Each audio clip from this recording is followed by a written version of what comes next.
Okay, get this. Murder, betrayal, a fight for the throne. A feud that goes on for 80 years.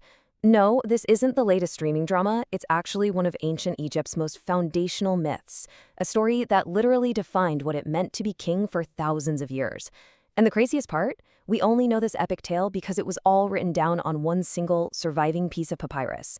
Talk about a fragile link to a world of gods and pharaohs. So let's dive in and unravel this thing. So what's this all about? Well, at its core, it's a story about a massive power vacuum. You see, after the god Osiris is murdered, his throne is suddenly up for grabs. And we're not talking about just any family argument here. The fate of the entire Egyptian cosmos is literally hanging in the balance. It's basically a divine civil war between an uncle and his nephew.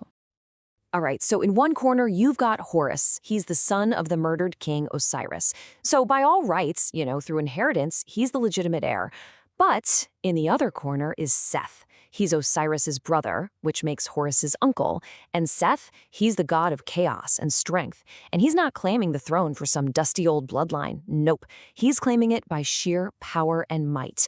It's that classic age-old conflict, right? Legitimacy versus brute force.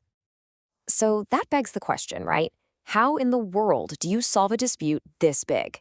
I mean, you can't just let two of the most powerful gods fight it out forever. There's got to be some kind of higher authority, even for the gods themselves. And this is where the story takes a really fascinating turn, away from just brute force and into the realm of divine law. Yep, you heard that right. They take it to court. A divine court, anyway.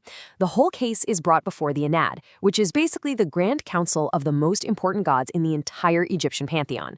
And for decades, not days, not years, but decades, Horus and Seth are there, pleading their cases, trying to convince all the other gods who should be the rightful ruler of Egypt. Though listen, this was way more than just a stuffy legal debate. Oh no. The conflict included that divine trial, for sure, but also a whole series of bizarre and magical competitions. I'm talking things like racing in boats made of solid stone. And of course, there were plenty of brutal, knockdown, drag-out physical battles. It was just this long, drawn-out struggle to prove, once and for all, who was the most worthy. So after all of that, all the trials, the crazy competitions, the fighting, finally, a victor is declared. Horus, the son, ultimately triumphs. He beats his powerful uncle Seth and takes his father's place as the rightful king of Egypt. And in doing so, he establishes this divine precedent that will last for all time. Okay, but wait a minute. How do we even know this incredible story?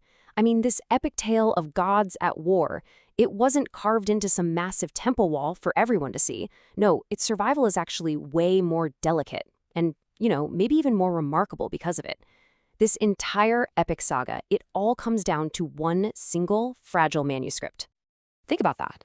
For over 3,000 years, this core myth, with all its cosmic, world-defining importance, was preserved on just this one piece of papyrus. A document that could have so easily just turned to dust and been lost to history forever. It's just, wow. And here it is. This is the Chester Beatty Papyrus I. Now, what you're looking at isn't those big, monumental hieroglyphs you might picture on a temple wall. This is something called hieratic script. It's kind of like the cursive version, the shorthand that professional scribes used every day. And this single, pretty humble-looking object, this is the vessel that carried an entire myth of creation through thousands of years of human history. Just stop and think about the incredible journey this one piece of papyrus has been on. It was written by a scribe over 3,000 years ago, way back during the reign of Ramesside V. Then, for millennia, it just laid there, hidden in the sands of Thebes, totally lost to the world. It wasn't until 1931 that it was finally rediscovered.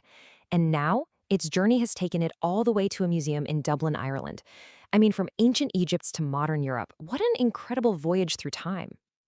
And here's what might be the most surprising detail of all. Scholars are pretty sure this wasn't some sacred temple document or an official royal decree.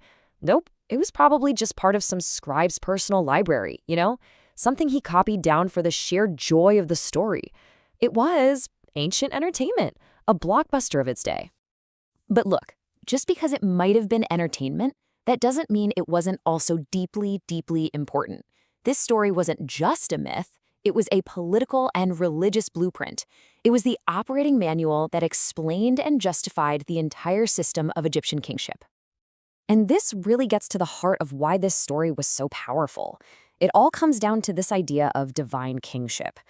The myth of Horus and Seth basically laid out all the ground rules. It cemented the idea that the pharaoh wasn't just some guy in charge. He was a living god on earth, the heir to a divine throne that was passed down right from the beginning of time. So what this story does is it sets up this really powerful political and religious model, the royal triad. You've got Osiris, who becomes the king of the dead, ruling the afterlife. Then there's his son, Horus, who is the living king on earth. And then you have Isis, the wife and mother, and she's the crucial link between them both, the queen mother who makes sure the whole succession actually happens. And on a super practical level, the myth served a really vital social purpose. By having Horus, the son, defeat Seth, the uncle or the brother of the king, the story gave this divine stamp of approval for the normal way of doing things in Egyptian society. It basically said, power passes directly from father to son.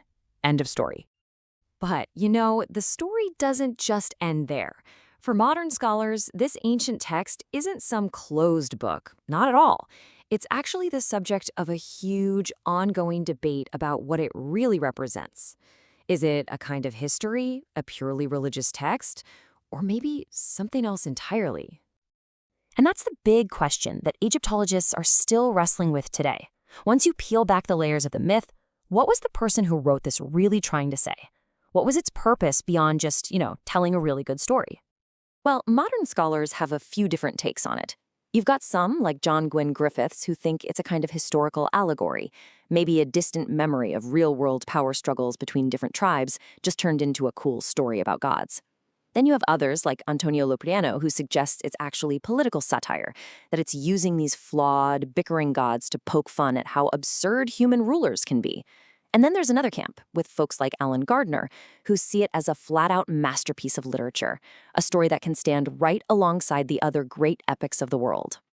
And that comparison to other epics is really fascinating, right? Gardner pointed out that the big themes, the flawed gods, the long, hard struggle, the eventual homecoming, it all sounds a lot like great epics, especially Homer's Odyssey.